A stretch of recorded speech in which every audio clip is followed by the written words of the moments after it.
पवित्र श्री रामनवमी उपलक्षे धार्मिक अनुष्ठान रेकी मिशन भुवनेश्वर स्थित मंचेश्वर आश्रम मर्यादा पुरुषोत्तम श्री रामचंद्रंकर एक भव्य पूजार आयोजन करा सहित चैत्र नवरात्रिर अंतिम दिवस देवी दुर्गांकर नवमी होम अपराह्न संपादित होइथिला।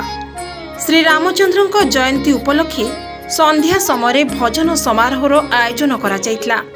प्रति वर्ष भली ए वर्ष मध्य गुरु पूजनर आयोजन करा भुवनेश्वर आश्रम शाखा संयोजक श्री रश्मिरंजन दास द्वारा पूज्य गुरु श्री श्री श्री संथंकर पादुक पूजन करा गुरु पूजन परे पूज्य गुरुजी करकमल नव दुर्गांकर भव्य आरती आयोजन करा अनेक साधु संथंकर आगमन होइतिला ए पवित्र दिवस रे। अंतिम पर्याय समस्तंक पई प्रसाद सेवनर व्यवस्था करा रेकी मिशन प्रतिष्ठाता श्री संथंकर प्रत्यक्ष तत्वावधान भुवनेश्वर आश्रमर कार्यनिर्वाहक रश्मिरंजन दास बहु प्रतीक्षित ए कार्यक्रम मुख्य भार तुलाइथिले। ताहा सहित